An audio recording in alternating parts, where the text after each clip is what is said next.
किसी भी बैंक की डिमांड एंड टाइम लायबिलिटीज के अकॉर्डिंग उन्हें कैश रिजर्व मेंटेन करना पड़ता है। तो ये हम डिस्कस करें। 25th इलस्ट्रेशन ना। हाँ जी, 25th इलस्ट्रेशन। अब इस क्वेश्चन में अगर आप चेक करो, आपको ट्रायल बैलेंस गिवन है, आपको ट्रायल बैलेंस के बाद कुछ एडजस्टमेंट्स गिवन है, बिल फॉर कलेक्शन है, एक्सेप्टेंस एंडोर्समेंट है, ये तो उसमें आ जाएंगे 12th कॉन्टिजेंट लायबिलिटीज में। Claim against bank not acknowledge as date, तो ये भी कॉन्टिजेंट लायबिलिटी। डेप्रिसिएशन प्रेमिसेस और फर्नीचर, ये हम 11th में माइनस कर देंगे, 16 शेड्यूल में डेप्रिसिएशन लिख लेंगे। 50% of term loan are secure by government guarantee, तो वो जस्ट हमने जब लोन दिखाना है तो उसमें हमने सिक्योर अनसिक्योर पोर्शन दिखाना है, वो भी इसमें नोट टू अकाउंट में। 10% cash credit unsecure, also calculate, main point है ये, calculate cash reserve require and statutory liquid reserve required. तो ये कैश रिजर्व या स्टैचुरी लिक्विड रिजर्व क्या है जो bank RBI time to time fix करता है। तो नोट में दिया हमें cash reserve required 3% of demand and time liability, liquid reserve required 30% of demand and time liability. ये कैलकुलेशन एक आपका वर्किंग नोट बनेगा। कैलकुलेशन करने के बाद आपने कैश रिजर्व मतलब कैश बैलेंस उतना मेंटेन करना है, अगर उतना नहीं है तो वो कहीं से विड्रॉ करके मेंटेन कर लेना है या इन्वेस्टमेंट बेच के मेंटेन कर लेना है। नोट में दिखाता हूं सीधे पॉइंट, वर्किंग नोट में जाओ। देखो तुम लोगों का क्वेश्चन में डिमांड एंड टाइम लायबिलिटी कितनी है, डिमांड एंड टाइम लायबिलिटी की कैलकुलेशन में जाओ। डिमांड एंड टाइम लायबिलिटी होती है हमारे डिपॉजिट्स, शेड्यूल नंबर 3।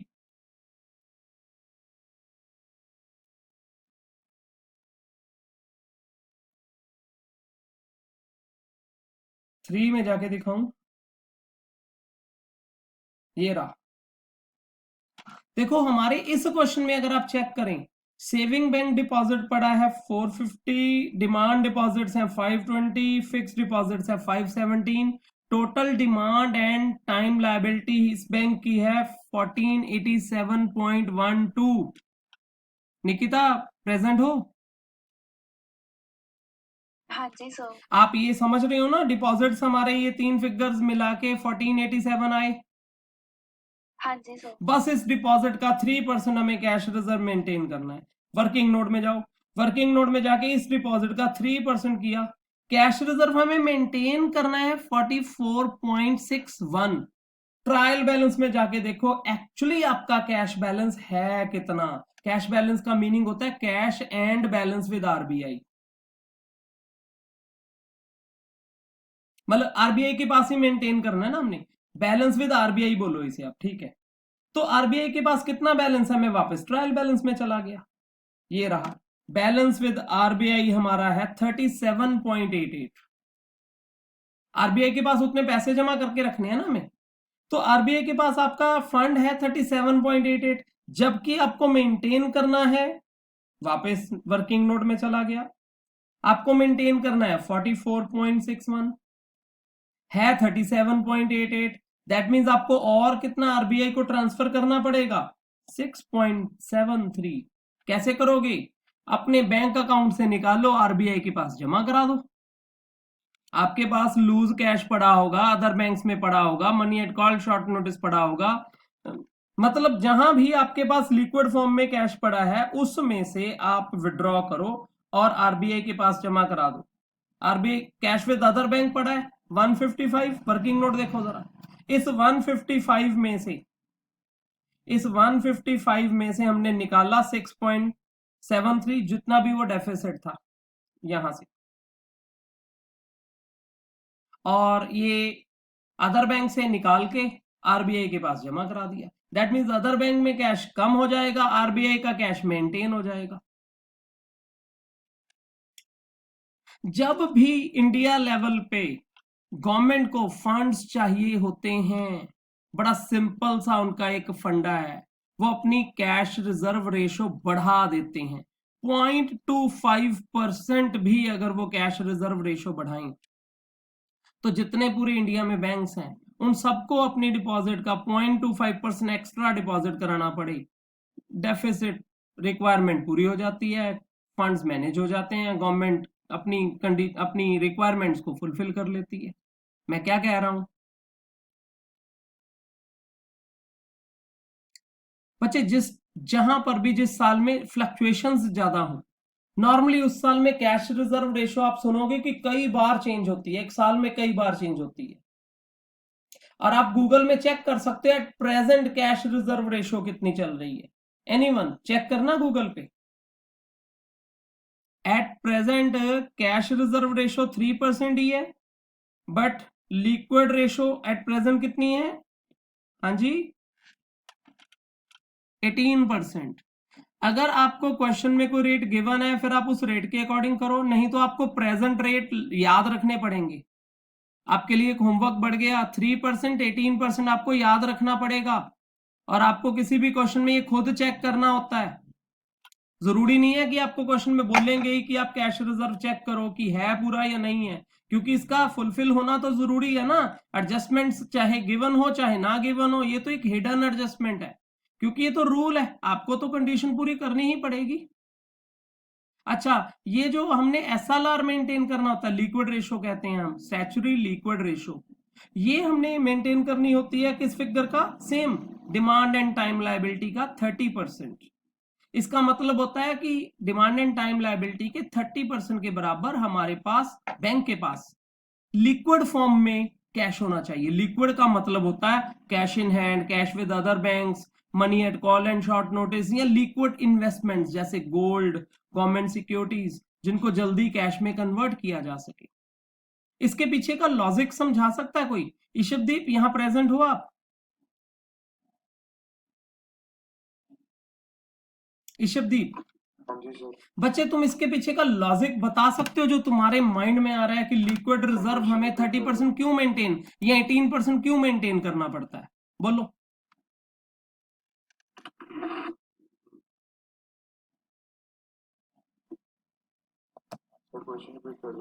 क्वेश्चन ये है कि किसी भी बैंक को लिक्विड रिजर्व 18% क्यों मेंटेन करना पड़ता है? क्यों? रीजन पे पूछ रहा हूं मैं।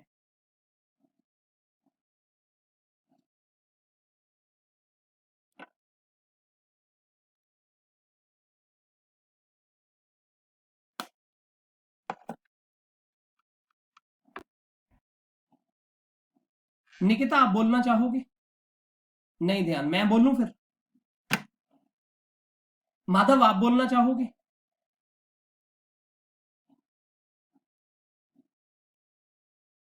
किसी भी बैंक को लिक्विड रिजर्व जो भी मेंटेन करनी है, 30% या 18%, ये क्यों मेंटेन करनी पड़ती है? क्यों? रीजन बोल।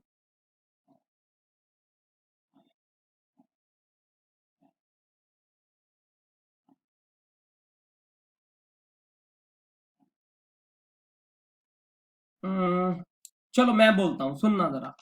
देखिए, मेरा बैंक है, उसमें बहुत लोगों ने मेरे पास पैसा डिपॉजिट करवा रखा है, सेविंग बैंक में, टर्म डिपॉजिट में, एफडीज हैं।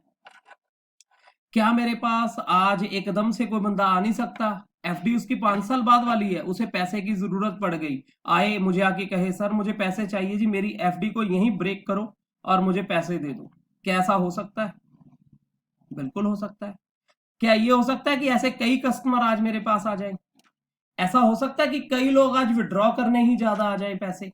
इसका मतलब मेरे पास लिक्विड फॉर्म में सफिशिएंट कैश होना चाहिए। ये तो नहीं है ना कि मेरे को आप लोगों ने कैश मेरे अकाउंट में जमा किया या एफडी करवाई और मैं जाके कहीं सी ऐसी जगह पे इन्वेस्ट कर दूं जहां से 5-7 साल की रिकवरी के चांस ही नहीं है, या अर्निंग नहीं मिल पाएगी। या मैं किसी लैंड में इन्वेस्ट कर दूं, मुझे किसी ने कहा जी ये लैंड खरीद लो, 5 साल बाद ये बड़ी महंगी हो जाएगी तो उससे प्रॉफिट हो जाएगा। अब उसे, मैंने जिससे पैसा लिया है वो मुझसे आज ही डिमांड करे तो मुझे उसे वापस पे करना पड़ेगा।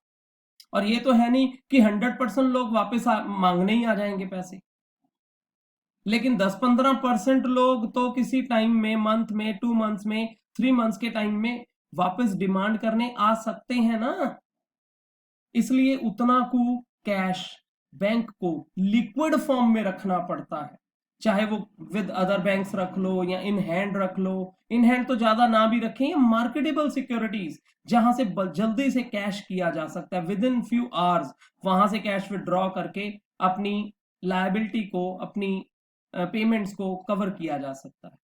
ये जितनी ज्यादा लिक्विड रिजर्व रेशो होगी। अच्छा, अगला question Nikita, liquid reserve ratio कौन फिक्स करता है? इसका ज्यादा होना फेवर में है बैंक के लिए या इसका कम होना फेवर में है?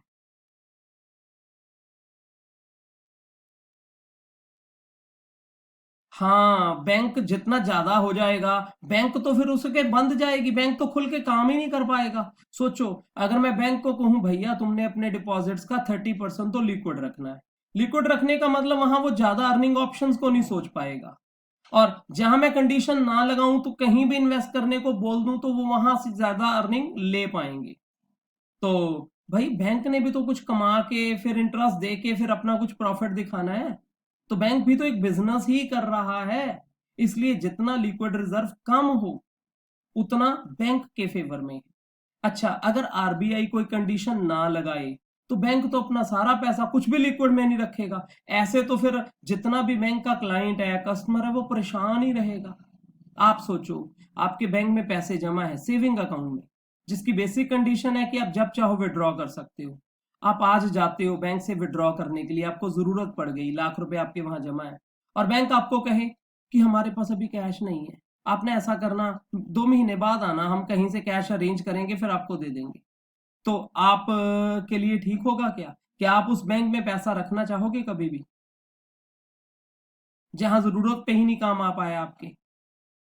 इसलिए बैंक के पास लिक्विड फॉर्म में उतना को सफिशिएंट फंड होना चाहिए कि जो भी, ये तो है नहीं सब लोग एक ही साथ आ जाएंगे। तो ये कुछ रेट्स आरबीआई ने आगे फिक्स कर रखे हैं, टाइम टू टाइम वेरिएशन भी होती है इसमें। तो आपको ये रेट याद रखने हैं। सिर्फ ये ना सोचना 25th क्वेश्चन में ये पॉइंट आया है तो ये इसी क्वेश्चन के लिए है। ये जो एडजस्टमेंट है ये एक स्टैंडर्ड एडजस्टमेंट है, आपको हर क्वेश्चन में देखना है, हर क्वेश्चन में। तो अपने माइंड में एक बात सेट कर लो, आपने अपने हर क्वेश्चन में 3 नंबर शेड्यूल का जो भी टोटल है उसका 3% देखना, आपके पास आरबीआई वाला कैश है या नहीं है। नहीं है तो अदर बैंक से निकाल के आरबीआई में जमा करवा दो, या कैश इन हैंड से निकाल के आरबीआई में जमा करा दो, या कोई इन्वेस्टमेंट बेच के आरबीआई में जमा करवा दो। और दूसरा आपने देखना है कि आपके लिक्विड एसेट्स जो हैं वो आपकी total demand and time liability मतलब डिपॉजिट्स के 18%। अब आप 18% देखना, आप 30% ना देखना, क्योंकि 30% तो इस क्वेश्चन में गिवन है ना, 18 और 3% आपको हमेशा के लिए याद रखना है। ध्यान रहेगा? हाँ जी निकिता, मैं आगे बढ़ जाऊं अगर ये पॉइंट क्लियर है तो। इसी क्वेश्चन में कोई और डाउट है? हाँ।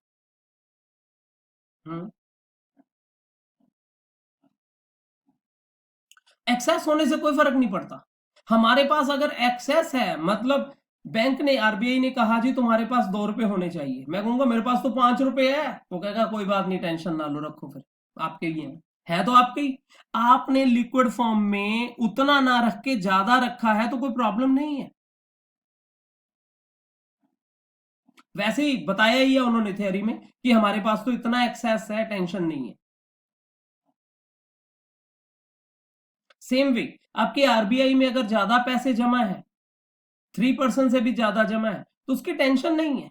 लेकिन बैंक को सोचना चाहिए, ज्यादा है तो आप उसे कहीं री इन्वेस्टमेंट के बारे में सोचो, वहां से निकालो, किसी बेटर जगह पे इन्वेस्ट करो, क्योंकि आरबीआई ने आपको कोई ज्यादा इंटरेस्ट थोड़ी देना है। कहीं और इन्वेस्ट करोगे तो बेटर अर्निंग मिलेगी। सेम वे यहां तुम्हारे पास लिक्विड फॉर्म में पड़ा है, तुमने अदर बैंक्स में जमा कर रखा है 245 लाख रुपीस, 2 करोड़ रुपए, तो कहीं यहां से निकालो, किसी और जगह इन्वेस्ट करो जहां से बेटर अर्निंग आ सकती है। तो ऐसा सोच सकते हो आप। मेरी बात को समझ रहे हो कि नहीं?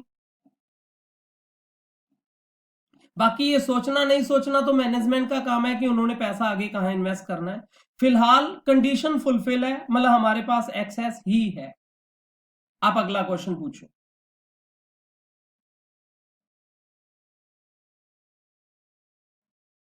हम्म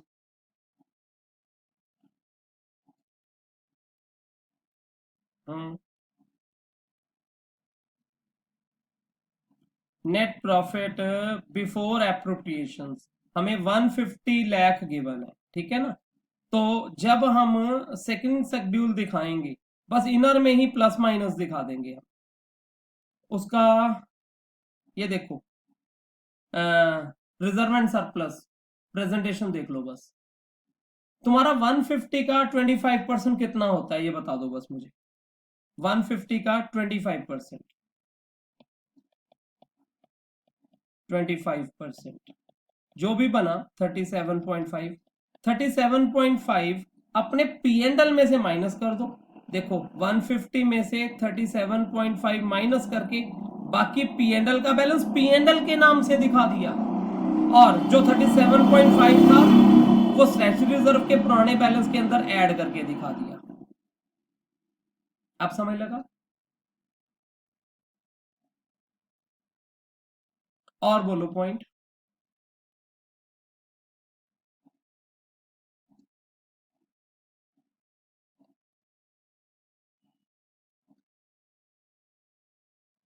करंट अकाउंट ओवरड्राफ्ट है। करंट अकाउंट वैसे हमारी होती हैं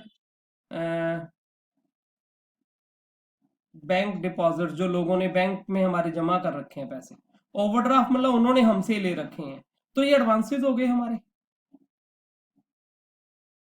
एडवांसेस 9 नंबर में, 9th में जाएगा। 26 इलस्ट्रेशन में एक बहुत अच्छा पॉइंट है, इंपॉर्टेंट है। इसमें है एडवांसेस की डिटेल गिवन है, ब्रेकअप, और आपको प्रोविजन फॉर डाउटफुल डेट की कैलकुलेशन करनी है। 26 from the following trial balance as at 31 March, trial balance given है।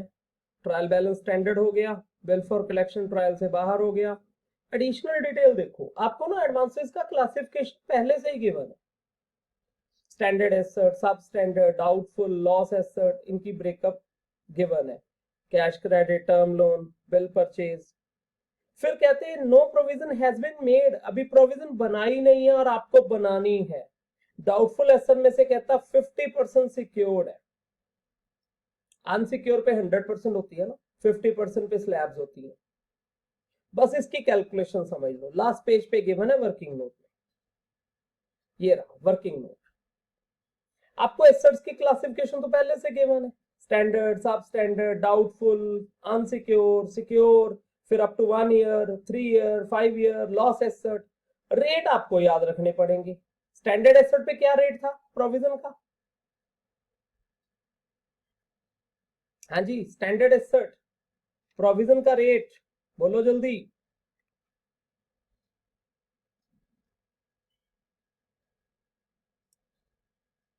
Standard asset provision for doubtful date किस रेट से कैलकुलेट होती है?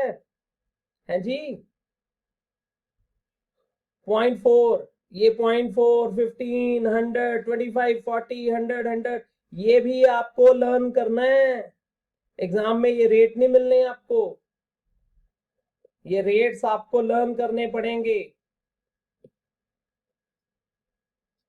समय लगा या नहीं?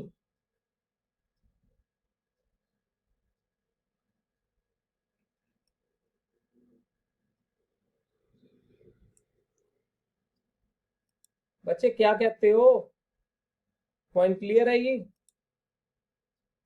ये पॉइंट क्लियर है या नहीं है, आपसे पूछ रहा हूं मैं।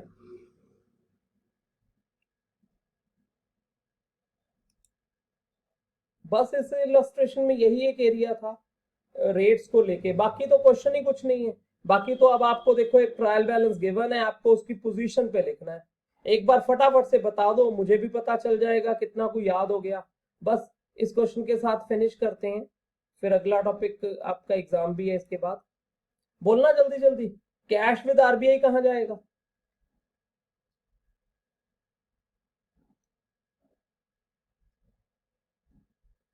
स्टार्टिंग में कैश बैलेंस कहाँ जाएगा?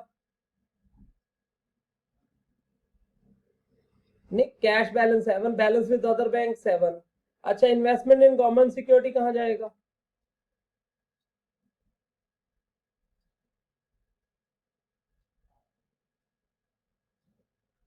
8। अदर अप्रूव्ड सिक्योरिटीज कहाँ जाएगा? Bill purchase discounted, cash credit भी 9, टर्म लोन, डिमांड लोन भी 9, टर्म लोन भी 9, premises, interest paid, paid, P&L हो गया ना 15, सैलरी, और यहाँ 4 आइटम्स एक साथ, ये 3, 16। इंटरेस्ट एक्रूड मिलना रहता है, अरे मिलना रहता है, मिलना रहता है, एसेट है आपका। अच्छा, commission exchange brokerage, profit on sale of investment,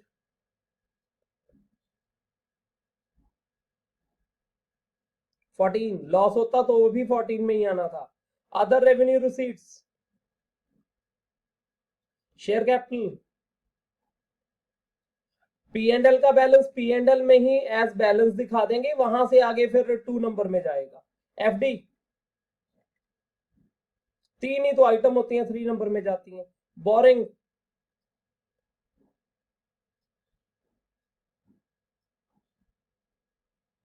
अब इंटरेस्ट एक्रूड फिर से आ गया, लेकिन अब इंटरेस्ट एक्रूड का क्रेडिट बैलेंस है।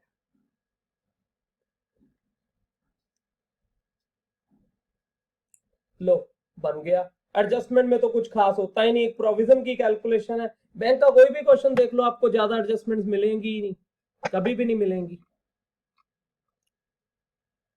तो आप क्या कहते हो, बैंक आपका हो गया कवर कि नहीं हुआ? दो छोटे छोटे पॉइंट थे, डिमांड टाइम लायबिलिटी हमने एस साल, CRR और SLR वो आज कर लिया, प्रोविजन की कैलकुलेशन पहले भी कर ली थी, आज साथ में कवर हो गई। कोई डाउट तो नहीं अब? हाँ जी, यहाँ फिनिश करूं मैं? ठीक है बच्चे, ओके।